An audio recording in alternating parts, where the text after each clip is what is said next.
Little Hand says it's time to rock and roll. Bring the noise.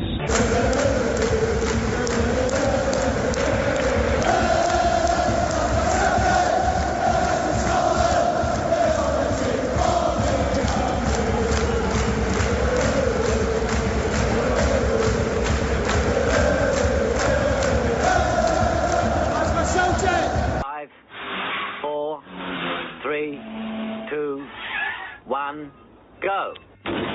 Good evening, folks, and welcome to the ETims podcast. My name is Desmond, and I am very glad tonight to say I am joined by our resident tactician who may have quite a few points to talk about, Hector Bandido, who's currently in his orangery, I believe they call it, up in the suburbs of Glasgow. Good evening, Hector. Yes, good evening, gentlemen. It's rather dashing and nice here. Okay, and now from across the water we have Monty C. Burns. Good evening, Monty. Evening, lads. Sadly, anyone who's tuned in for Ralph's Miles Dulcet Tones, sadly Ralph has been called into a business meeting. He is no longer the man in the van, so he hopes to get on, but chances are he won't make it. But if he does make it, then we can catch up on his thoughts. I have a few shout-outs to take care of first of all. First of all, a welcome to all our listeners, of course, old and new, and thanks to all our new subscribers, both for the podcast and on our Twitter feed. It's very much appreciated, as are your comments for the podcast and also for Ralph Malph's ETims diary, which is available on the ETims website. So thanks very much, everyone, for that. I have a shout out to Bella the Braze on Twitter. I hope you enjoyed that new intro music. So that was especially for you. And then a big shout out and a big well done. Somebody actually listens to things I say. I know Hector and Monty won't actually believe me here, but well done to Michael Daly, who took my 4-0 prediction and won himself a slap-up pizza meal deal from Friar Tuck's Chippy up in Nairn for being the first person to predict nominate the correct score on Saturday. So that's the result for Michael. So well done there. So there you go. So got lads, Jolly Boy Jota for Real is the name of the night's podcast for obvious reasons. We're just going to concentrate on Saturday and Tuesday's games. We're recording this on a Monday evening, so Saturday and tomorrow night's games. So Celtic 4, Rangers 0. I'm going to go back to the pre-match, Hector, because again, we've got a WhatsApp group and we ping every now and again. There's a few differences of opinion. So the pre-match, Hector, the first bit of team news came out an hour before the game, and Ange had went for a batter over Maeda. And subsequent quotes, Ange did say, I could have gone with Dyson and been rewarded as well. And we'll maybe touch on the strong squad later. But did you have any thoughts when you initially heard the squad? No, but and we've discussed this recently. I think that's the beauty of the squad we've got just now, that you've genuinely now got two quality players competing for every position. Different attributes. It's fair to say that Abada's goal scoring record for a wide inverted commas player at his age is just spectacular. Maeda so far doesn't have the same goal scoring record, although in Japan before we signed him, we did have a fabulous. That'll probably come. They've got very different attributes. But no, not at all. It was because we know that if it wasn't working, probably after 60 minutes or before, then Ange would have changed it. So no, not in the slightest. And it's interesting enough, your point you raised there, when I was in the stadium, the guys you talked around about you, we were talking about that, and everyone kind of felt quite calm and felt the same about it. And Ange we trust kind of thing. And that's where we've kind of got to, I think, as a support now. More so, I think, after Saturday's spectacular and, let's be honest, quite easy victory. Yeah, and again, I'm looking forward to hearing Monty's thoughts on the culture, as I know he always likes to talk, and Ange has also talked about the culture recently. But that's interesting, you also highlight this before the game. I managed to get in, I usually kind of end up getting in the stadium maybe 10-15 minutes before kick-off, but I managed to get in 30 minutes before kick-off. And Saturday, one of the people was wanting to get in early. It was only their second game at Celtic Park. And one thing I did notice pre-match, I don't know how early you were in, Hector, or you would have noticed the way up in the gods. As you know, I'm just doing next to Ange. I like to have a chat. Posh seats. Yeah, Tory seats. And the posh seats with my barbour jacket and my travel rug and my prawn sandwiches. And your blue rosette.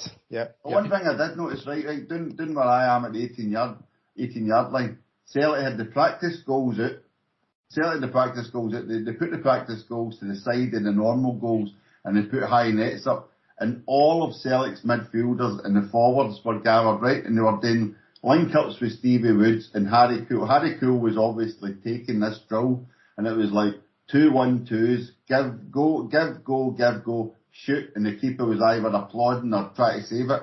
But they were doing this for like a hard 5 minutes. All of them, normally it was like a hard thing. And I looked up the park towards the Rangers end of where the Rangers play, and they were all doing like a light jog. And all I could think of was, like, after the game, that kind of symbolised that whole game for me. I don't know if I'd missed, Rangers didn't have a practice net suit. I don't know if I'd missed that, but I was there at 12 o'clock, half an hour before the game, and they just seemed to be sauntering about Celtic Park.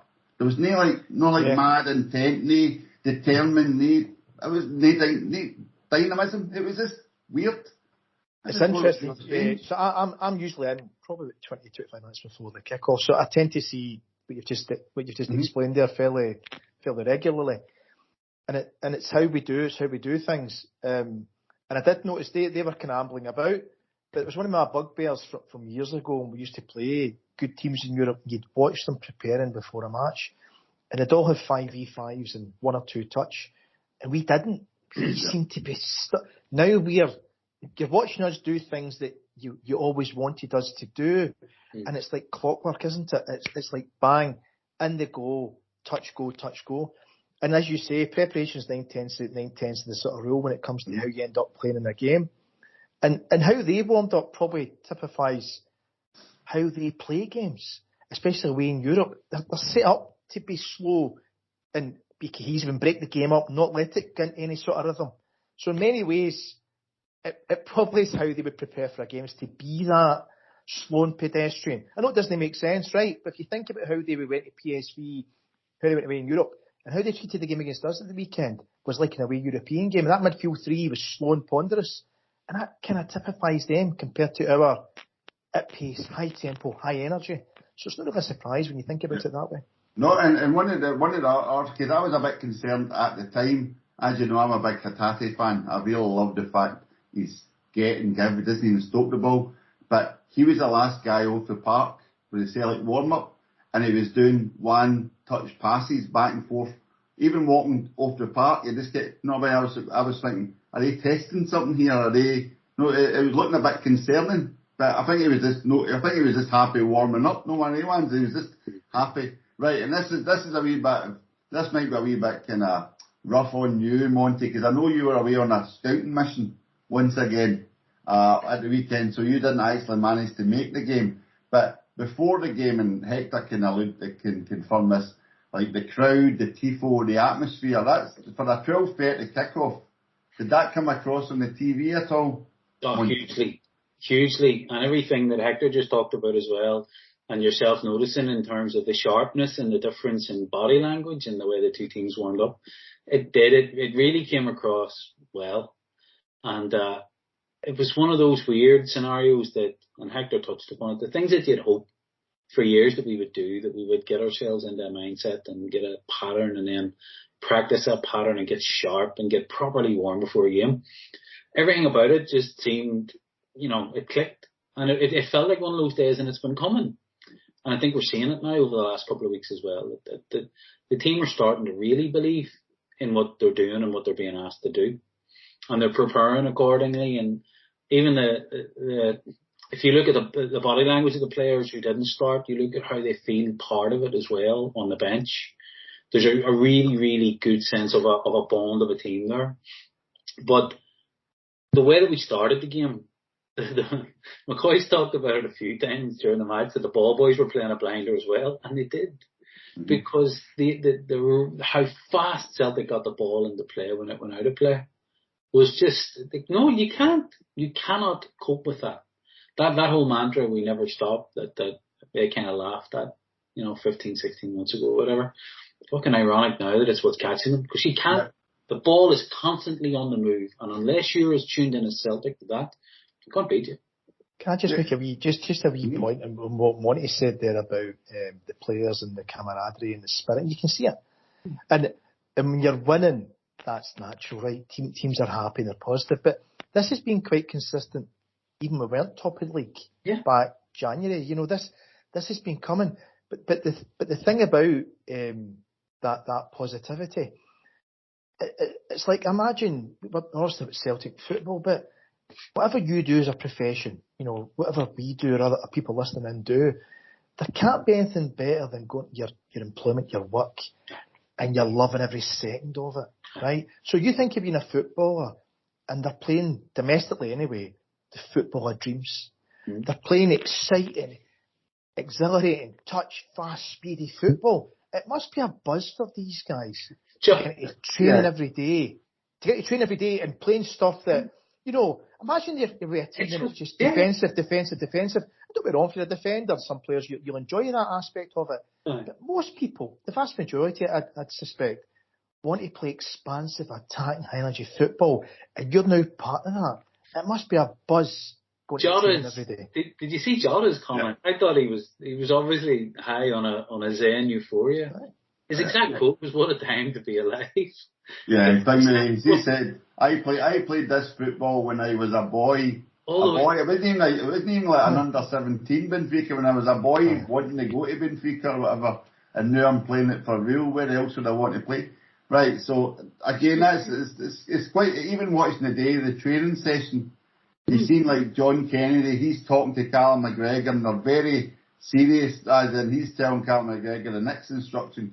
But behind them, Jota's welcoming the new guy. I mean, they're chatting away, he's smiling, Jota's keeping the bop, smiling away, saying hello to the nuke. That way you can kind of, classic, there's a buzz about the place. It is. Right, so let's go back to the game, right? So, talking about that, the atmosphere, the tracking tifo, etc. And then Liam McGrandless, well done, because even the songs before the game, everybody was really up for it. And then the walk-on time. But that's 2 games in a row, Hector. The walk-on's kind of been a wee bit late, so spilled into the ref not being able to start the game. The ref stands and looks at the crowd as if, shit yourself. Get left. Because they can hear the whistle. But they blew the whistle, but Kyogo gets injured before we'd even sat down for the walk-on, because nobody actually knew what happened. Everyone was like, what's happened here? Yeah. So we don't need to go into the actual Kyogo getting injured, but we've touched on it a wee bit there, but it just shows you the state of the club and the squad where we are, where not only the evidence of a strong squad, not only do we have Giakoumakis, Cambronji, Kyogo, and no one really bats an eyelid, because we know that part will fit into that jigsaw regardless, or the team will accommodate any changes. But then we also Jens for Starfelt later on due to his knee injury, and then we also see there's no detriment to the performance, and we also see a sub coming on and scoring in Turnbull. So it was a great performance, team stroke squad building performance. You know what I mean? Well, let's cut straight to the start of the game, right? The team's been dynamic, it's been great. And your striker who's started the season on fire, within a minute, less than a minute, he's down, but a minute or so, he goes off, gets treatment, then he's off. You couldn't get much of a worse start than that, right? In a massive game. And yet, we knew Giakoumakis was coming on. So although he's a very different player, he's no that shoulder of the defender type like Kyogo, but his work rate is phenomenal, right? But we think back to the 3-0 game we pumped him back in February. Giakoumakis didn't score as he didn't the weekend, but he tore them apart. They were petrified of him. Yep. And see when Kyogo goes off, and I got home after the game and I watched it. And Giakoumakis is coming on, he sprints on.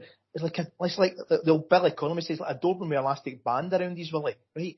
Just sprinted on towards Golson and Sands. And I swear, big Golson shat himself again. They cannot handle Giakoumakis. The physical presence. Yeah. Giakoumakis must have won almost, I don't know, in the air at least, almost every ball in the air. Because Golson was backing off him. He just thought, I don't want this.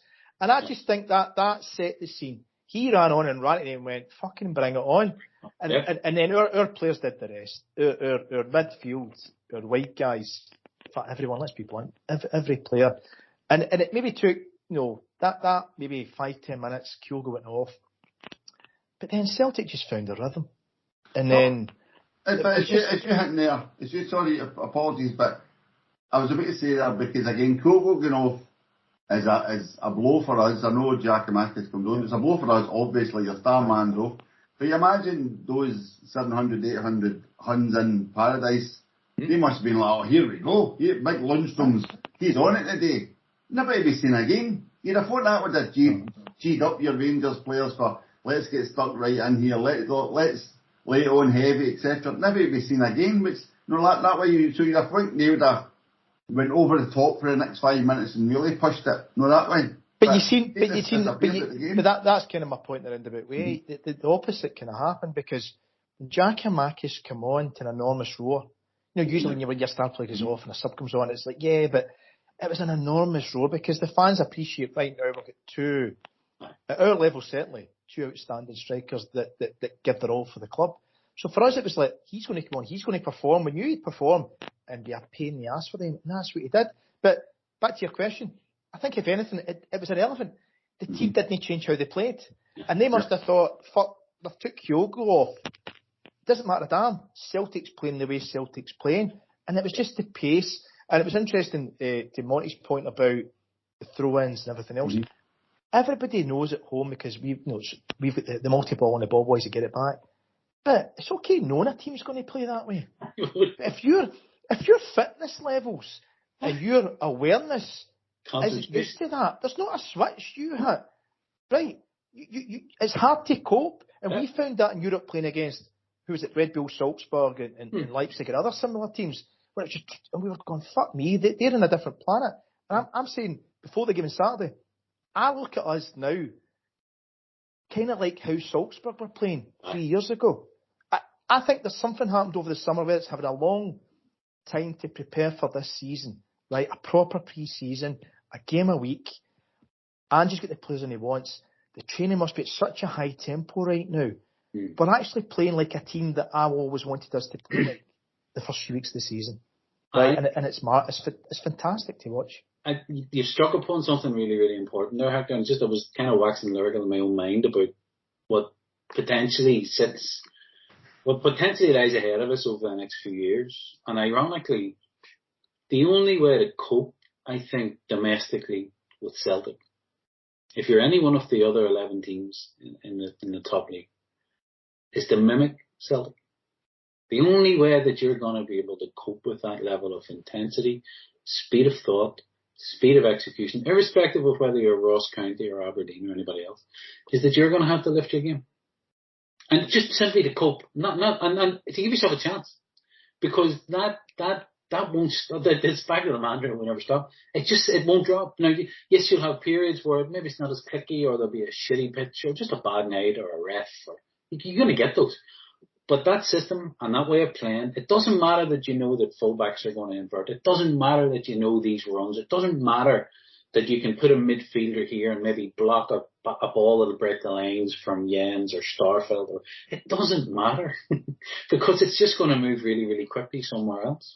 And it's those other things that you've touched upon, Hector, that are so exciting about it. And it also alludes to something that Ralph picked up on in his various communiques back to the ranks, that, Postecoglou's potentially here for the medium to long haul. There's no reason for him not to be. And you look at that performance on Saturday, and you look at the performance in his first game against them. I was looking, I think there's only 2 players in our squad left from that, three, from the squad that he inherited, to where we've got to now. I think there's only 2 people left. 3, Ralston, Welsh and McGregor.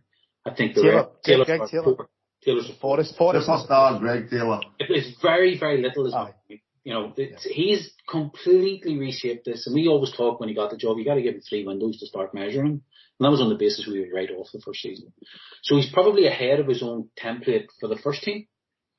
I think the template for the rest of the club, I read some really, really interesting stuff over the last couple of days about what McManus and O'Dea are tasked with doing, because he rates both of them, and how it's to change both the culture and the way that the B team play for readiness and this conveyor belt. So in all of this, the ability to go toe-to-toe with Celtic domestically requires that you up your levels, irrespective of what club you are, and that's going to be really good for the competitive environment.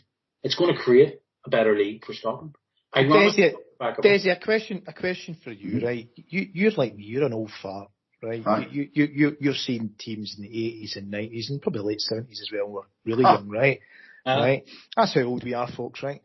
But my question now, there were only 6 league games into the season, plus the Ross County League Cup, so 7 domestic games into the season. Let's forget European football. We'll come to that, right? But purely domestically, can you recollect this early in the season, 6, 7 games, having seen this style of football, this energy and attack at this level? No, not on such a consistent basis. We had one-offs. You'd one, like even the Tommy Burns Galacticos when we had all the lovely, wonderful football players. But that would be, as you say, Monty alluded to there, we'd have like off nights, or else we'd have really on nights. We'd look great up at Pittodrie and then struggle against the Rangers. They would just shut up shop and then Loudrope would run out the park and score. We knew we had great players. We knew we had a good team, but we didn't have a great... Whereas under Brendan Rodgers, we knew we had a really good team who would go out and win. Let's be honest, you knew we'd get... Everybody else was much of a muchness. But it wasn't the same excitement, if you know what I mean. Whereas this team, it's as if you've watched this team get formed. Angie's came in and went, I'm going to take this ingredient and that ingredient, and he's basically built this lovely dish of a taste, and basically went, this is yours, this is everybody, we're all part of this. And he's managed to get everybody part of the kind of team, the fans, the behind the scenes guys, even bringing in new guys like Harry Cool. It's no upset. If anything, it's kicked on again. Not right? And so we're going, and we're not even arrogant. This was like, listening earlier, I was thinking we're confident rather than arrogant now, and I think maybe under Rodgers we might have felt a bit arrogant. I'm not saying we did, but just that way we knew we were better. Whereas under Ange, we're thinking we can be better. I mean, you still think you've got another couple of levels to go. This is a work in progress, this. I mean, so we might even, like, we'll come on to Real Madrid, we might get humped 3-0 tomorrow night. If we get beat 3-0 tomorrow night, I wouldn't be surprised. But as Ange says, I'm not changing the way I play, because that is no testing anything. We're going to test this across all the levels, so you got the level. And it's like chess. You only become a better chess player by playing better players. No, that's the idea. So there's no point in changing your game. And it's just, I think we're like, Matt O'Reilly, I said Matt O'Reilly's pass was the line of best fit in mathematics, a perfect pass, and we're just at the start of that line. Where Ange can take us, I don't know. You're talking easy a last 16 in the Champions League, touch wood, over the next 3 years. Whether it'll be there, that's another question, but hopefully the success just keeps on coming. But let me, right, so we're talking about the future here, right, but let me just bring this back a wee bit, sorry Hector, to the past, right, the first goal, right, and this is, I thought was really interesting, watching the first goal again and repeats, right. So we talked about multi-ball, Monty, etc., right, ball boys, rapid returns. So the first goal, evidence of Rangers asleep, right. Kent's wailing at the ref because he thinks it's his shy. Jota throws the ball in quickly to O'Reilly. O'Reilly sends it across the box where Abada's waiting to cut in and bang, goal. Sands is standing there staring into space, just like Barisic's last year. See, you could probably model that goal exactly the same as Hatate's ball last year. Yep. And the most worrying thing I thought was when I heard, if you're a Rangers fan, obviously not many people listening will be, but Van Bronckhorst says, I told him that. I told him to be ready for that. Huh? And I thought, how scary is that if you're a Rangers player, manager, fan, that they're not even listening? That's really scary. But see if you tell somebody to be ready for it, right? That's one thing. But to prepare, you've got to practice the whole week. Come on, if you're but if you've got, because what they'll do is most teams will take a shy, right? And the defence will organise. They'll go right in position. But to prepare for the game against us, you'd have to have done every session that week, multi-ball system, bang, bang, bang, bang, bang. Clearly they didn't do it. But your fitness and mental IQ in the pitch has got to be high anyway, to even adapt to that. This isn't a quick fix. You fucking hit the nail on the head, Hector. This is not a quick fix for anyone who wants to compete with that. We have an 18-month head start domestically against any team now that wants to try and go toe-to-toe with playing that style of football. Fuck, it's staggering to think of how far we've come in less than 18 months under this guy. It's fucking a switch has been hit this summer. Something's see what Ange said when we got the league trophy at the end of last season. Everybody said, we got presented and he went, right, listen, we're going to come back they're going to be better, they're going to be quicker, they're going to be stronger. But this summer, a switch has gone. You can actually see us. We've went up at least one level, went up a level. Yeah, but interestingly, but we haven't done it since last summer. We've realistically done it in the last month since Ange went ballistic because, like, I know we won all the games, but he was getting really annoyed for Jota was sleeping in the first half and players weren't doing what they were told to do. Yeah. They were just literally coming out the summer fog and getting ready to go. But now everything's clear, the minds are clear, they know exactly what they're doing. The machine is running perfectly. Did you listen to the Open Goal podcast when you got a month, 2 weeks ago, right? And just on that, and it was funny enough, the week leading up to the United game, we'd won the first 4 league games. That's right, first 4. But as you say, we kind of, apart from Rugby Park, we kind of played within ourselves. And obviously Ferry and Slaney, who are they love hanging on every word they said. And they asked him about that. And he actually said the training intensity is that high that he's actually felt come the match game, there's been a dip in performance. So what they did in the week leading up to the United was they took it down a level, the training down on it, hoping that come the match, it would get, Christ almighty. I mean, so he's actually looked at himself in the mirror and went, maybe I've pushed him too much. Into a game. Take it down just a notch. So, And he talks about putting training into them, as in filling the tank.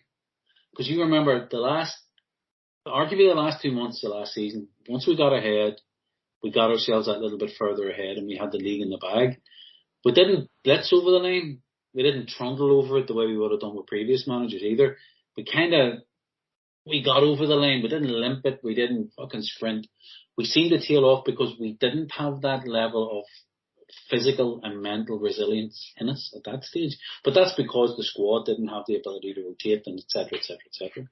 Yeah. But you look at filling the tank now for 2 games a week, all the work that has been done on the training pitch and all the extra fitness work that we presume is there is giving us this level of ability to perform. And it's quite terrifying on a very positive way to think that you look at the options to swap out. We had hamstring injuries to be at the band last year. And this happened. Remember we talked about the parallels with Klopp's Liverpool, weren't they, in this high intensity thing? Fucking hamstring injuries left, right and centre until they got used to the level of physicality that was required and demanded of them in training. And I think, was it Klopp's 2nd or 3rd season? It was breakthrough season. I think it was his 3rd. When he got them over the line. Or certainly won a Champions League or he whatever. I think it was his 3rd season when he started them getting really going. We look like we've got there in a season and a half. Brilliant. Yeah. Again, even like Hatate last year, remember we were all screaming, give the guy a rest. And Ange's like, no, I need him to know what he can do, how far he can go. I mean, Hatate came out and says it was knackered, etc. And Ange's going, no, you don't know what knackered is yet. You need to go to that next. If you want to go to the next level, you need to push yourself to the next level. Yeah. And again, he's given me summer rest. I don't know how long your summer rest would be at Celtic Park, 3 or 4 weeks maybe. And then he's looking fully refreshed, as they all are. But I think it was quite interesting, as you say, Hector, there. They came out, they're really firing now, but it did take a wee bit of maybe the angry Ange. Because I can't remember who we were playing at Celtic Park, one against Celtic Park, and he was fuming. Might be in Aberdeen. He was fuming at half time because I seen him storming. I'm no far from him, and I seen him storming away down the tunnel at half time. You could tell he was annoyed. And finally, so again, maybe, and he's one of the managers doesn't get too close to the players. Likes to just keep that relationship very, very formal and very manager. I mean, none of that coziness. But again, so it's obviously working. And See, getting back to Saturday, just talking about the performance and how we play as well. Just points to note, I suppose. We talk about fitness, we talk about tempo, we talk about speed, absolutely. And we've got so many fast. I can't remember a team or squad with so many fast players with pace. Mm-hmm. What was it, 2 or 3? But we seem to have them all over the team right now, which is great. But see the fluidity in the movement, right? Mm-hmm. And what I mean by that is that we talk about inverted fullbacks coming in, which kind of gives you a de facto extra midfielder at times because the way that they tuck in there, and it gives you an overload, and it's giving you an overload in almost every area of the pitch. But in particular, people talk about breaking the lines in football. where the inverted fullbacks go into that space, breaking the lines as a pass going through those midfield channels or into where a number 10 would be. A number 10 just doesn't have to be just in front of the two centre-halves. You can have two other almost kind of number 10s, similar space either side. And the way that we play, it's creating that confusion, and it's hell of a difficult, certainly domestically, to mark that movement. Yeah. And I just, if people get the chance and sometimes go, oh, this all this tactical shit, get the chance to just, if you can just watch players' movement. If you next time you go and watch Celtic, let's not see Madrid tomorrow night, right? But let's say Livingston, whoever else, watch the movement. Try not just to watch the ball. Watch players off the ball, and you'll get what I'm talking about here.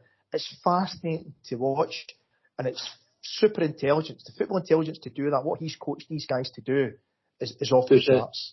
There's a key in that as well. If you're going to start, I would recommend for anyone watching it, watch O'Reilly or whoever's playing in O'Reilly's position.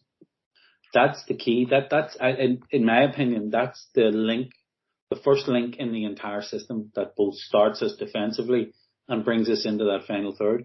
You watch how he works. He works kind of it's like three different lines that he runs. He runs a left or right in when he's in the far end of the pitch. He runs a flat horizontal line between two centre halves, and then he runs the opposite to that angle from right to left from in to out to bring him to the right touchline. And what he's doing is he's moving the angle of the ball every time. And if you watch that, he doesn't do it at 100 mile an hour. He doesn't need to. Giakoumakis does when Giakoumakis is up. And that destroys any notion that the centre half's going to get a break. But all he's doing is he's moving the position of the ball. What happens behind him is fucking unreal. All these patterns of interchange and movement. And that's us both defensively and offensively. We're crossing. He mentioned the fact too that the goals were something that they practice every day. They practice those movements every day. And that ball to Jota, watch Jota's run. Jota starts, I think, sort of inside leftish and comes right across their back line into a space that O'Reilly knows he's already looking for. You watch number 9. He's in the number 9 position when he gets that ball. You watch when O'Reilly takes that ball from a free kick from McGregor, he actually takes a body shape to put the ball exactly into there between two Rangers players, because it looks like they know that that's the expected positions of the Rangers players who have at least switched on. And he just puts this beautiful weighted pass in, and like that's, somebody said, it's another one of his potential goals this season.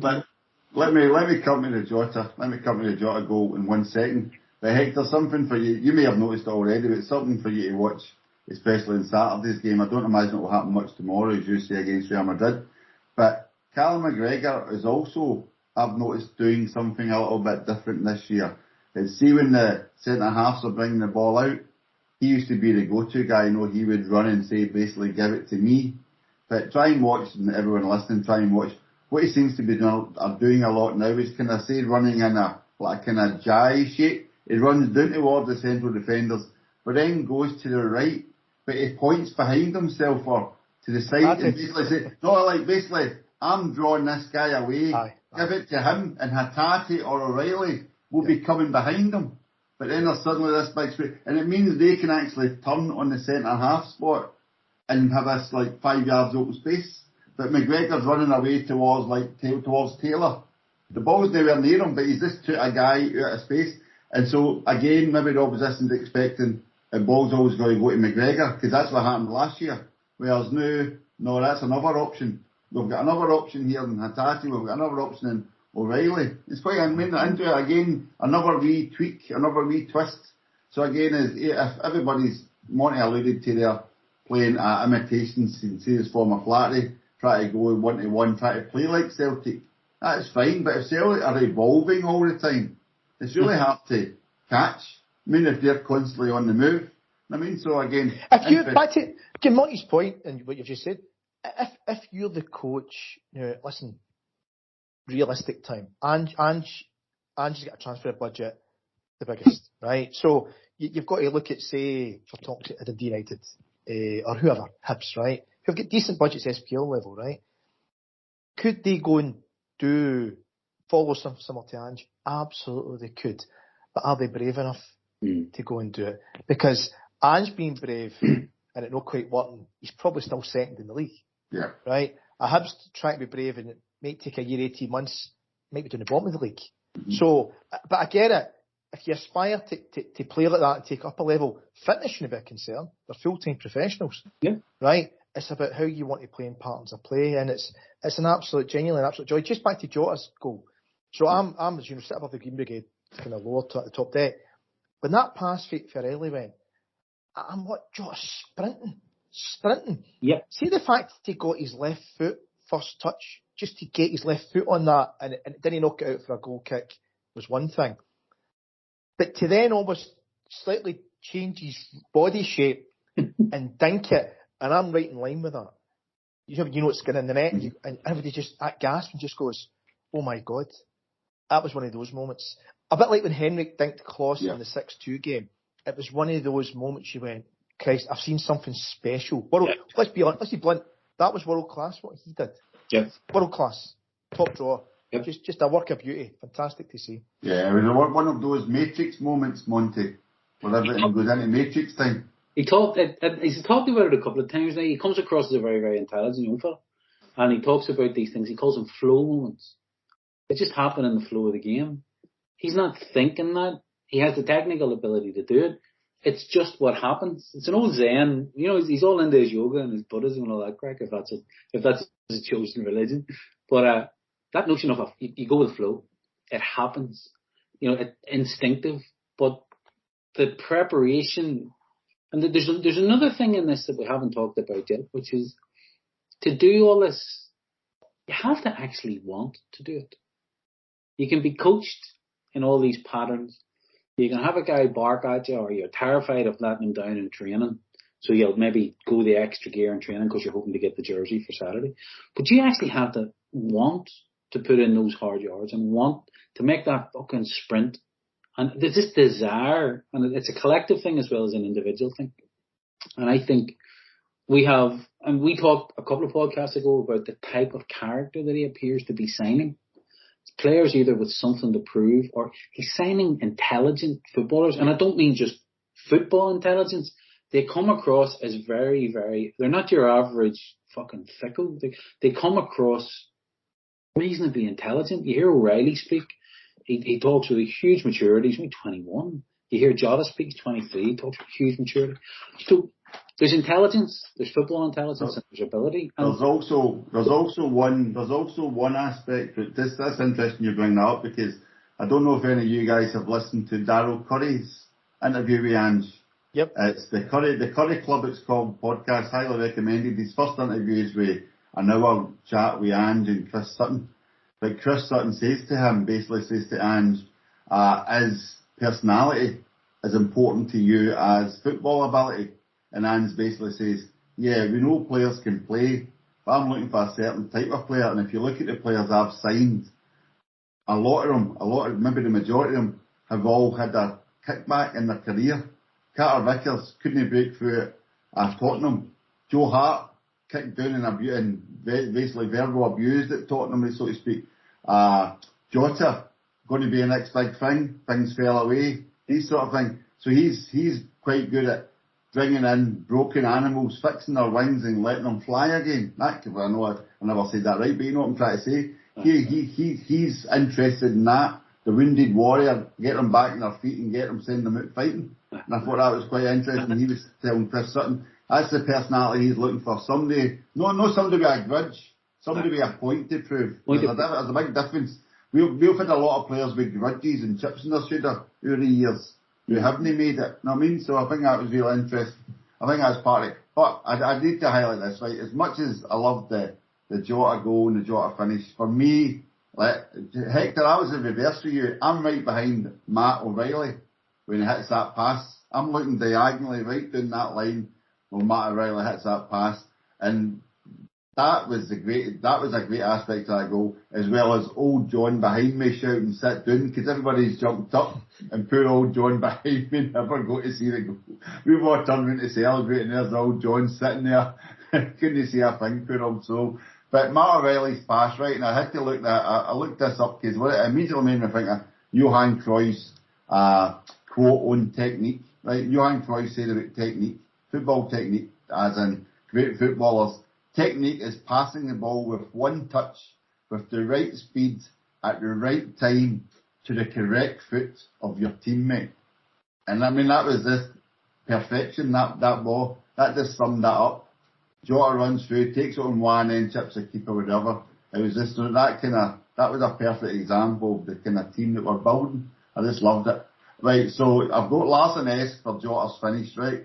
But Jota's celebration, Hector, how many Waynes do you think are doing that celebration? How many fat guys at 5-a-sides are doing that celebration? Okay, that's great. I mean, I might even practice it myself tonight, Desi. I'll just there. When you hand a project in time, I'm like, that's it's in your hand in the work. Listen, see that actual pose. Was that in Mexico Olympics when the Black Panthers? Yeah, that was the start. As Monty says, Jota comes across as a really intelligent guy. It'd be interesting to see. I don't know if he's mentioned it, why he did that, and was it in honour of someone? Because one of his Benfica coaches or something, was it? Died recently, and obviously he was upset about it and gave tribute to one of his goals, I think it was, to that. So he's quite a considered guy. And I just wonder what was he's thought about this, what's behind it. Have you know, there's a tweet, sorry Martin, there's a tweet and it's got all of Jota's celebrations, and it's got like the golf club, he's got the Zen Buddhist pose, so maybe he's just, if he's a young guy, maybe he's just thinking, see if I score, or maybe he's watching football somewhere and he sees something and goes, right, that's it, I'll have a wee twist on that one, you know what I mean? So someone put a really, really good sort of parallel. It was the shadow on a jinky. Yeah. Chin down, fist up. I thought. That's because when people try to claim it was an IRA style. and then someone pointed out Goats was doing it last year, and that ended that one. That was kind of. I mean, who would have claimed it was IRA? Can we guess it? Who may have? And just stop at celebrations. What about Abada? The young kid for Cumbernauld who passed away, because we've seen him scoring. And all the players were celebrating down below us at the corner flag, the first goal. And yet he's away at the halfway line. Because I thought he was running towards Kyogo. No, because that, and then he runs into the dugout and gets a t-shirt. I read, though, in a thread that he had agreed to do that if he scored. He actually spoke to the family, or there was some communication with the family, and he said, if I score, I'll do that. And fair play to him, he did. Again, 20-year-old with emotional intelligence. It's a very, very powerful thing that we appear to have recruited here in the manager and the players. And when you add that bit of intelligence to it, all of a sudden it's not just, to Hector's earlier point, you're going to work loving going to your work because the work's enjoyable. And finally, dare I say it, I actually think that we didn't play our absolute best on Saturday. I thought we played well in the large patches. Other components of the game, I thought we stood off a wee bit, maybe giving a little bit too much space. And I don't mean the last 10 minutes, I mean in the first half. So I think there's at least one more gear still to come. Barisic got a lot of ball into the box that you wouldn't have been comfortable with. Yep. And I think in our WhatsApp, I pointed out we have a huge height disadvantage to them. But it doesn't matter if they don't have the ball. I think Goldson got a header when it was maybe 3-0 or 4-0. At Hart, tip around the post, but he was one-on-one at the back post with Maeda. That's a total mismatch. But there's still room for it. There's still room for improvement because it was only 1-0 at the time. Barisic was 2 or 3 times, and the guy had a header. Put one on the Jotac's forehead that he probably should have scored from. But like Giacomakis had one, didn't he, before that, his head as well. Yeah. But there's room for. So the good thing is there's room for improvement, which is great. 1-4-0 convincingly, but we probably played well for about 60 minutes, which is a lot. But we switched, there's room, and Andrew know that far better than anyone. The one stat that I found very interesting, they had more possession than us by about 10%.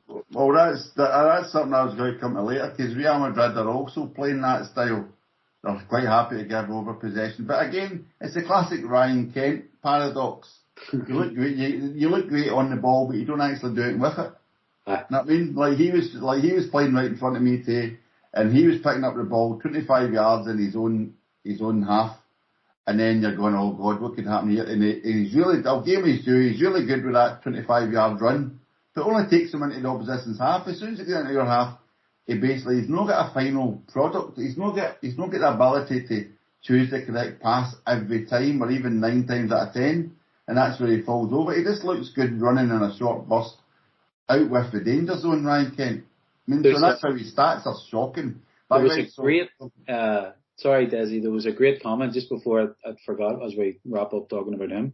One of the less rabid of their mob pointed out that both Abada and Jota are actually the players that they think Kent is. And in fact, if you compare him to either Jota or Abada in terms of output and end product, they're far better than him. So I agree. I think there's a player in there. But he's not short with them. I think he's one of maybe 2 or 3 that are just going to see out the last year of their contract and go, which really, really hamstrings them again going into next year. But that's their problem. It's not ours. We just seem to have hired fantastic wingers. I can't wait to see Haksabanovic when he's fit as well. Jesus.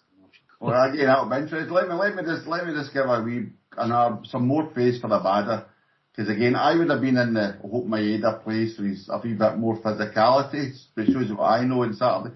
But this day, right, so about the third goal, again, right place, right time. That's not a fluke. Obviously, that guy, that's just talent. Gary Miller thinks it's a fluke. Practice. Right, I've got here, can we call that the Barazic's triangle, as it should be coming? Right, he does everything that's asked and more, says, and just wants to get better and better. Leo was great today. He's an outstanding young man. From the moment he arrived, he hit the ground running and he hasn't stopped since. The fact he gets the amount of goals that he does as a winger for such a young player is outstanding. What I do know is that he will come in tomorrow and get feedback and want to be far better than he was today. I mean, so again, it's that, or even all the players know they're on an upward curve there. This is a work in progress. We're good, but we're not great yet. I mean, that's a coach's dream. Yep. See to have a player, or not just a coach, in any line of business, where a young person's coming in with a magic attitude and just is really good and just wants to get better. You can't ask for much more than that. You really can't. It's powerful. And there's no egos. It looks like there's no egos within that group, and that's critical. Because if you look across at our nearest challengers, there's 1 or 2 very misplaced egos, and the tweet for me that won the internet at the weekend was the guy who genuinely didn't know, asking if Morelos, who by the way came onto a bigger chair than Giacomakis, he asked, was he a guy who'd won a fucking competition? And it's exactly with a priester. He doesn't look like a footballer. There's a few brilliant videos of the 2 London guys watching the game. Who's this coming on with the tips in his hair? Oh, it's just so good. And then there was somebody else that says, don't trust him, he's wearing Diadora boots. You can never trust anyone wearing Diadora boots.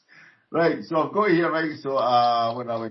Okay, so half-time came, Hector, and us in the stadium, we got to welcome Oliver Abelgard. You were trying out for a defensive midfielder. I was. 6'4", class and Ange said we weren't going to sign one. And he's terrible at times, isn't he? He actually did one of the podcasts, he says that. He goes, yeah, I throw a wee curveball and a wee bit of bait, and, I like to challenge myself and challenge others. And it was interesting, the first time he actually admitted to it. It was one of the podcasts, it was either the Darryl Curry one, or it was one of the open goal guys, and he picked up on that. So yeah, we've got someone in, but it goes back to the point he made about not having 2 players play the same way in the same position. Exactly. So he can keep his 4-3-3. But if Abelgard comes in, he will be your absolute defensive mid. McGregor or whoever pushes on one. But you still have the 4-3-3, but it's played a different way. So yeah, good news for us. And I think it was Ange made a comment about, he said Gavin Strachan was delighted that we've got a guy who's over 6 foot for defending corners. Ange's words were along the lines of, because half of our team would struggle to get to Euro, Disney. They're so small. Half your team would struggle going to ride at Euro, Disney. Aye, something like that, aye. Yeah, but if I'm interested, like Monty alluded to there regards, there's no egos. One of the other things in that, the Curry Club podcast I'd recommend to folks is, Ange talks about he was looking for leaders. When he was coming in alone, but he knew he needed to get leaders. So he had a good chat with Joe Hart, and he knew Joe Hart was a leader. He'd been told about his presence in the dressing room and all that. But he also talks about how he didn't he was basically told, Cal McGregor, that's your captain. But he didn't announce it, he didn't decide 100% until a week later. He let Cal McGregor, not even true, but just show, Ange, that he had the heart and the desire. And he's like, I knew straight away Callum McGregor wouldn't let me beat anybody with his heart and desire. And I was just about to say to you, Monty, if any egos dared try and appear at Celtic Park training ground, I'd imagine Cal Mack would be saying, shut the fuck up quite promptly. As he did to Kolak, or was it Kolak? No. I think Kolak walked past. Yeah. And, was it that? Yeah. So again, right, so McLaughlin had a tap in for the fourth goal, so that was a delight. I actually missed that because we were too busy doing the combination celebration. We weren't actually expecting a keeper to make such a howler. But again, kind of touched on the whole, the contributions from all over. Taylor up and down all day, he's really come on to a game. Taylor's went from being a 6 out of 10 to now being a regular 7 out of 10 at least. He's stepped up a level. He's come up a level, Taylor. It might be with Bernabé basically kind of giving him a challenge now. Yep. Practice. And then your big James, I thought, done well. Hector, coming in for Starfelt. He did. He came on and he actually won a few good challenges, and then his distribution, because it can't be easy coming on, to that level of intensity. But yeah, and he was good. 2 or 3 solid challenges, and he used the ball well a couple of times. And again, about attitude and positivity. Another guy who just seems delighted to be there. Yeah. And if you've got a dressing room or a squad full of that positivity, it must be a dream. It must be a dream to get into work. It's got to be. Yeah. I touched upon it at the last podcast we did, and it's not that drag up old wounds or get into a negative thing, but ultimately, or maybe I put it in the WhatsApp, ultimately sticking with players who wanted to move on cost Lenny the job and arguably the 10. But to be ballsy and brave to move on a squad in such a important or critical season, they were never going to do that either. You're down to you do, you're down to you don't. But that notion of having players who want to be there, and there's a game I think kicked off at 8 o'clock tonight. It's Middlesbrough against Sunderland. I see Middlesbrough bottom of the championship with a point or something like that, or 6 points maybe out of 7 games, and all I could think about was that guy Riley McGree, the Australian guy that we wanted before we ended up with. Really? And thinking, like Ange's comment was, I don't need to sell him this football club. If he doesn't see that this is a club that he should want and really love to be at, then we just move on. And he chose Borough because he thought Borough were going to get rapidly into the Premier League. It's not happening. So you want players that want to be there, players that want to develop. Jota talking about the fact that this is just the most beautiful football you could ever play, and why would you want to go anywhere else? It's huge positivity around the club at the minute. I'm just out of the corner of my eye watching Madrid doing a training drill at Celtic Park this evening from their Twitter feed. And that may well bring us down to with a bump tomorrow night, but I'm kind of in Sutton's camp here. I think we can actually give them bloody nose. Can I ask you a question before you go into that? Can I ask you both a question? And dare I say it, and I'm going to ask it, right? Just over a year ago, 10 in a row and the season fell apart and we're all a bit, let's be honest, pretty devastated football-wise anyway, right? Yeah.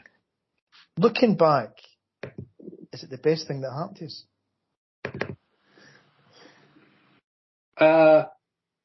I'll go first and say yes. I know I talked about it during it. The 10 in a row thing became toxic. You'd loved it, done it. It's a lifetime thing. We'd have went to our graves happy and old farts. But for what it's done and the rebirth that's happened, rebirth's always painful, even in small businesses, large businesses, no matter what, they fucking change things so dramatically. The end of a cycle, it's always painful. But this is different. Like, Dermot Desmond won a watch when Postecoglou took the call. If we'd won 10 in a row, Lenny would still have been there. Yeah. And we'd probably still qualified for the Champions League maybe last year. You know, we wouldn't be playing this type of football. By the way, this isn't me having a criticism of Neil Lennon. It's just talking about sometimes when you're thinking, shit, where do we go from here? And just over a year later, you're suddenly looking at arguably the best football that I think I've seen on a consistent basis. Yeah. Saying, like, sorry, Desi. I have no qualms in saying I think this football is better than Rogers' football. Even Rogers' football was immense for me. Fucking loved it. I think it's on a par with the energy levels of O'Neill's, but I think it's more intelligent than O'Neill's football. And if I go back through that, you look at Billy McNeil's team, the double in the centenary season, probably my first real genuine appreciation of a decent football team. In my lifetime of watching Celtic, I can't fucking wait to watch them again. It's just brilliant to watch. It's an incredible turnaround. Yeah, I think Monty kind of alluded to it a little bit earlier too, but the worst thing about that whole 10 in a row, obviously losing, etc., is the fact that it was self-inflicted. It wasn't there an accident. Nobody came in at Rangers and gave them 100 million and caught us in the line. It was totally self-inflicted, and that's the thing that will always, I think, hurt more than anything. But, and again, so it kind of makes me think it's like letting a wound fester, then ultimately having to get amputated and going, oh, this new leg is actually working out alright, but it should never go that far. Somebody has to make that business decision a lot earlier, you know what I mean? That's and it. Again, we're looking forward, we're not looking back anymore. The timing of this, sorry, there's just one very important point, Des, and I'll shut up. The timing of the cycle was what really caught, if you wanted to look at it objectively from the outside in, the turnaround of that team, Ayer, Edouard, the others who wanted to go, the turnaround of that team should have happened the year before. But again, would you have sold them when you were going for But Monty, back to your point, sorry, Desi. But Monty, I was going to say back to Monty, your point earlier though. Ange wouldn't have let that happen. No, that'd have been done. That'd have been. Aye. They've been out the door. They've been gone. Covered. Yeah. Exactly. Because again, he's not got. And it's funny because I was thinking about this the other day. Always been a big Serena Williams fan, and that's her basically bowed out US Open. Never got to catch Margaret Court nor that. Never got to set a new record. 10 years ago, you assumed that was guaranteed. That was nailed on. That was what it was going to be. So again, just assuming these things. Sport is a very quick way of saying your time's up. You know what I mean? And it's probably as before you too late by the time you notice. But quickly before we move on from Saturday's game, I did hear marked down here a marker laid down. But let's just move on to Jota's comments after the game where BBC Scotland said, "Is it all over, Monty?" And he basically said, "No, come on, this is September. It's too early. Last season, people kept saying they were in front of us and the championship was due. Things don't work like that. This is football, game after game until May. There's plenty of football to play, and here's the quote of the season. So just chill." Right? So that was Jota. Get that in a t-shirt somewhere. So just chill. We have plenty of stuff to do.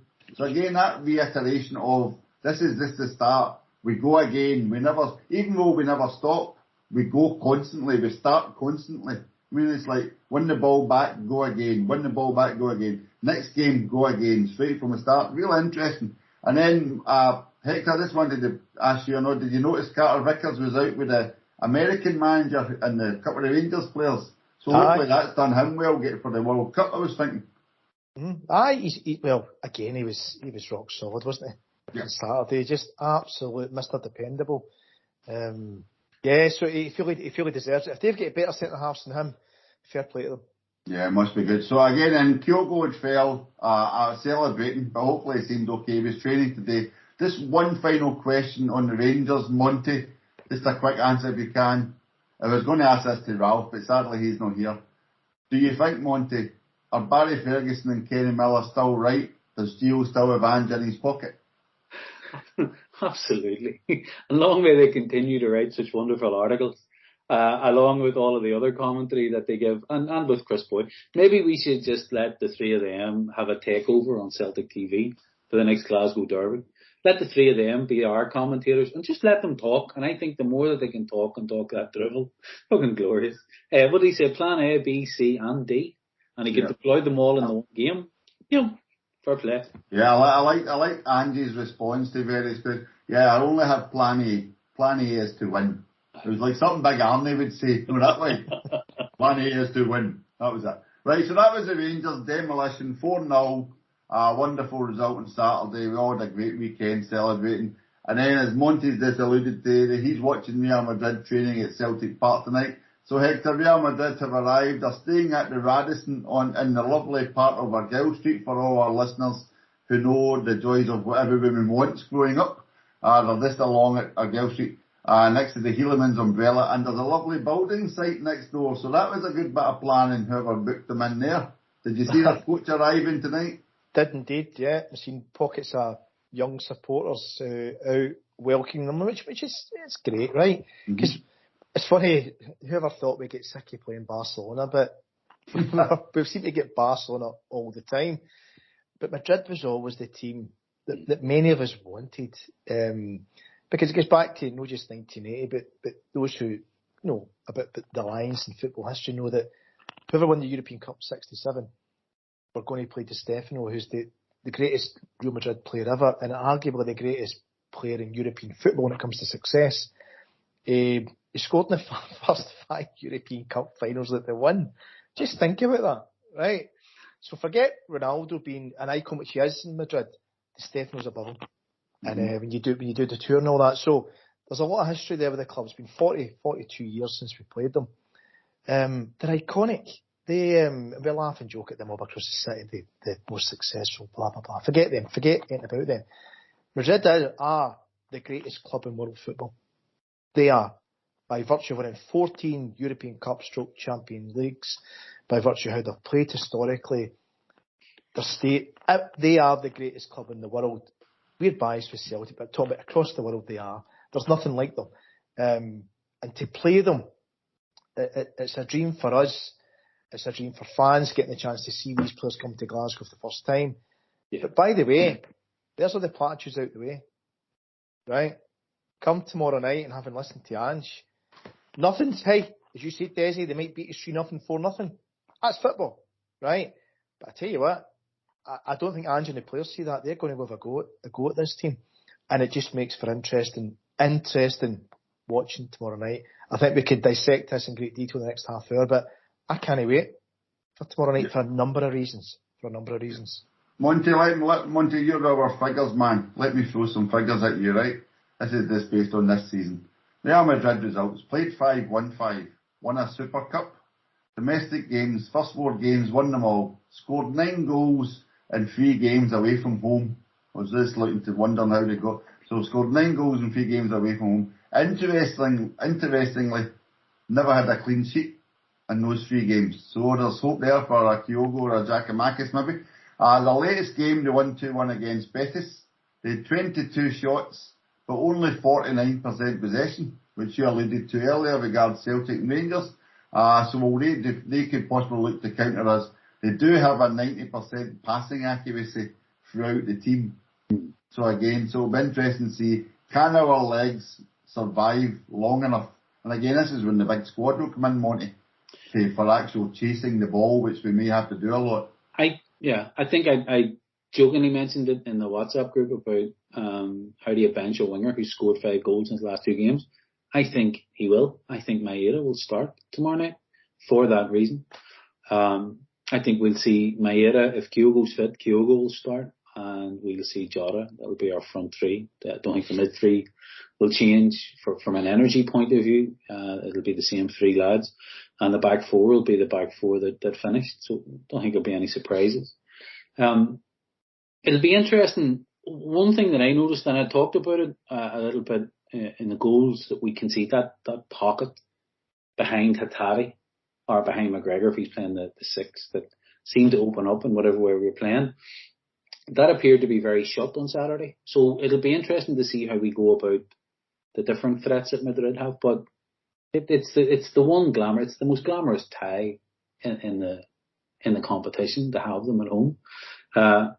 It could be a really difficult evening, but as Hector said, it's football. So if we're going to play that way, and they know they're going to be technically better than anything. Hector, let me read the team against Betis. I don't know if they're going to rest anybody, but Ancelotti knows what the pressure at Celtic Park's like, so it'll be interesting if he goes full strength, 3/4, half strength. So against Betis, it was Courtois, Carvajal, Militao, Alaba, Mendy, Modric, Tchouaméni, Camavinga, Rodrigo, Benzema, and Vinny Jr., who's now a Spanish citizen. And then I was looking at Tchouaméni. They signed him for Monaco for only 72 million this pre-season. Mm-hmm. So it's nice to know we're dealing with the same. But again, that was their only signing. They got Rudiger for Chelsea for nothing, but the rest were just fringe players coming back on loan, so they're a bit lads only going to specific signings. There's a couple of ways I've been thinking about this, probably like a lot of us the last day or so. A couple of ways of looking at this. If they get into the spaces that Rangers got into, we mentioned Barisic and others, right? And by the way, they'll get into far better positions than they get into against us. They can be clinical because they've got world-class players. Benzema is probably going to win the World Player of the Year for what he just did there.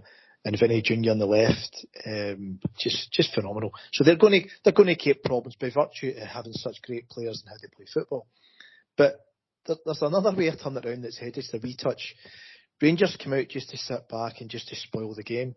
Madrid won't really spoil. They won't look to spoil the game. Either clever, either they'll take a wee fell here and there, but not like how Rangers did it. By the way, with their tried and tested away European team who got a Europa Cup final, right? But what that should give us is actually more space in behind Madrid. They won't have 7 players sitting deep and saying break us down. They'll come at us and say we go to Celtic Park expecting to win. So there's a strong chance they'll score 2, 3, 4 goals. Absolutely, no disputing that. But I'd also say there's a strong chance that we could cause them problems. Maybe get 1 or 2 goals of our own.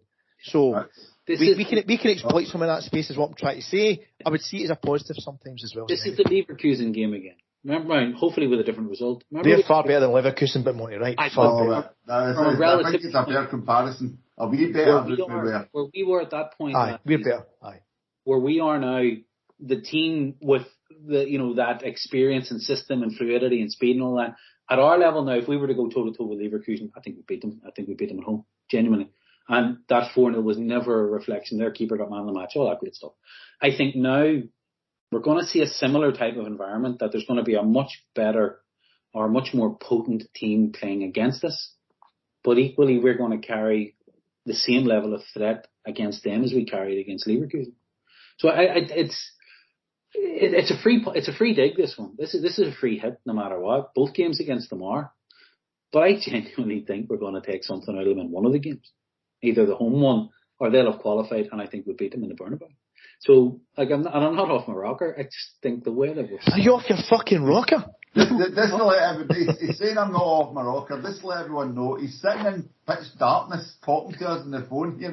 He's not even getting the brains to turn the light on. So I really don't know. Literally sitting in the dark, rocking back and forth while he's telling us. But again, Hector, Monty may be onto something. This may be a good time to get Madrid, right? Aye. During the pieces, they sold Casemiro to Man United. Apparently, they also have sold Jovic, got a fee to Fiorentina, a player who only cost them 56.7 million. Went for free to Fiorentina. And then the rest, they get rid of Isco, Marcelo and Gareth Bale. Remember that wee player, Gareth Bale? Isco was phenomenal. What a player Isco was. Aye. So, it could be one of the greatest, most entertaining games we've seen in years, this one.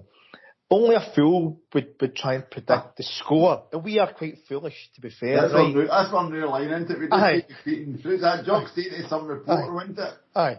Remember Jock Stein? I think it was Jock Stein said that to a reporter. Only a fool would predict the result of a Rangers Celtic game. What do you think it will be? And the guy said 2 each. No something like that. He caught him out. So Desi, I think we can say with confidence there'll be goals Tuesday night, right? Sorry, I just don't know how many we'll score. I've written here a 4 each draw. Anyone with a question mark? This one you said 4 there. So I genuinely don't know. Right, the heartstrings pull. Right, Celtic start the season domestically. Got to reinforce that. It is the best in such a long time, arguably decades. God knows how long. It's been a joy to watch. We're taking a step up way above anything we've faced. Not just a wee step up. This is the European fucking champions who just disposed of, arguably, and they're into winning it 3 months ago. In the last 16, the last 8, the last 4 in the final, probably beat the 4 hardest opponents they could have faced, right? So they're world class. But we will not step back and defend against them. We'll have a go at them. And that's something that not a lot of teams will do against Madrid. They won't have a go at them. So can we cause them problems? Absolutely. If we don't get anyone red card or sent off and have a live in the pitch and keep at them, I think we could score 1 or 2 goals. I just don't know what's going to happen at the other end of the pitch.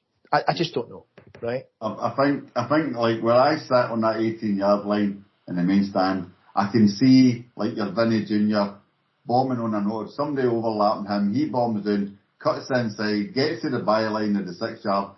Joe Hart comes running out and he just pulls it back for a Benzema to tip in. You know, that like that kind of goal we've saw, that European goal, I can see that happening, let's be brutally honest.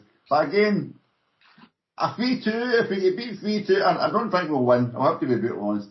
I can't see us winning it. But I think even if we went down 3-2 and we played Angie's football, then again that bodes well for the rest of the tournament. This is your free hit, let's be honest. Yep. This is where you try and prove yourself and you try and see how the experiment's working. You don't change things as Ange says. But it's 4-3-3 versus 4-3-3, Hector. Ancelotti tactically is just off the charts, right? Of course, exactly. They had Del Bosque a few years ago, and Del Bosque became the Spanish national team manager.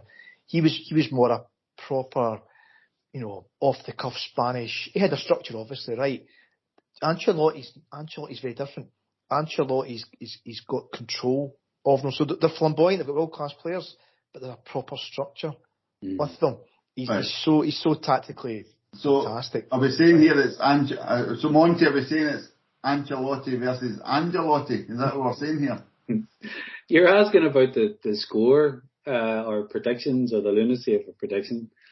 I'll give you an absolute off the rocker one. If he doesn't start Modric and Benzema, because he's talking about resting players, because just at that stage of the first part of the season, if he doesn't start those two, we'll go in at half-time ahead, maybe even by 2.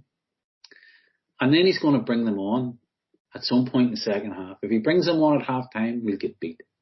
If he brings them on at some point in the second half, we'll get something out of the game. So I don't buy for a second they're not going to start. Right? I think Modric will start, because that's the sort of games he's going to love. Standing in the middle of that park, spraying his wee 20-yard diagonals and 30-yard passes here, there and everywhere. Just pivoting. I mean, just a lovely wee pivot. And again, at his stage of his career, he's wanting to take in all these experiences. You know what I mean? I think it's more important for Camavinga and the other young fella that they have in the midfield, a teenager and a 21-year-old. So I think it'll be Kroos and those other 2 kids will start the game. I genuinely do, because those 2 kids, for Real Madrid's progress, it's better that those 2 kids get experience at a place like Celtic Park.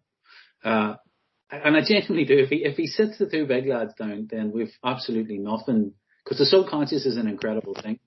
So you're looking at Benzema going, fuck. You're Morris Jens and you're going, fuck me, that's Benzema. And similarly, Carter Vickers will have no fear of mine. Carter Vickers will do actually very well against him because he loves the physical, and Carter Vickers is just a tank. A fucking great signing. But I don't think Madrid's going to underestimate us, because I think Ancelotti's he's so tactically astute. He's been to Celtic Park as a coach. I'm sure it was with Milan a few years ago, right? At least it was at least one occasion at Celtic Park. He knows what's coming regards atmosphere. They've done their homework inside out. This isn't the Celtic team that played Barcelona but they parked the bus. They know that Celtic's going to have a go at them. And it's going to be high tempo, 100 mile an hour, a fully fit, super fit team.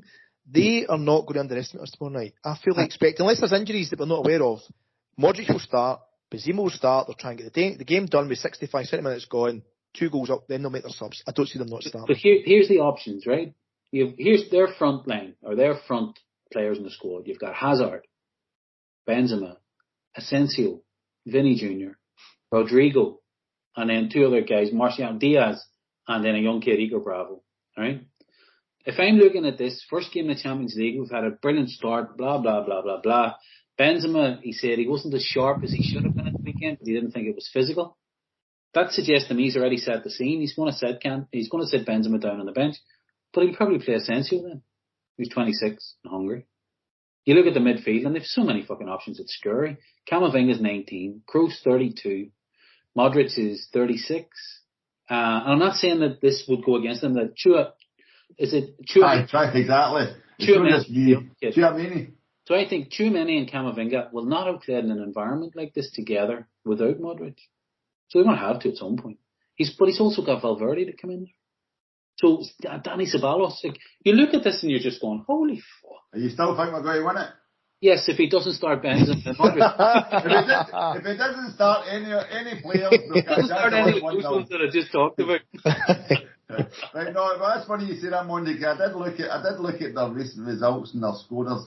So Vinny Junior and Benzema have scored three goals each in the league. But also the last few games, Alaba has scored 2. So again, if anyone's a betting man out there, a betting woman, he may be one to consider for a wee set piece or a wee chance. He's found his way into net since the season started. So that'll be interesting. But as I say, Hector, I've noted it's 4-3-3 versus 4-3-3. Again, they will find those pockets that maybe our Rangers don't. So again, it's just to we get the energy, I think, to get back and into the place we need to get back. But Joe Hart's going to be busy. Aye, but we're going to get more space going forward against them. Yes. We will, because they're not going to sit with a compact 7 or a compact 8 or 9. They're going to play. They understandably. It's like us going to Pittodrie, or going to Dundee United, or going to Easter Road, right? We expect to win. You can get a hard game sometimes, but you go there with your best team. We'll win this, play your best. They're thinking the same coming to Celtic Park, right? But we can cause them problems, and that's the beauty of it. It's a hard one. It's so hard to predict. They should win. They should probably win a couple of goals. Let's be honest about it, right? Based on who they are, but. But none of us want to admit this. We're all probably thinking the same thing here, right?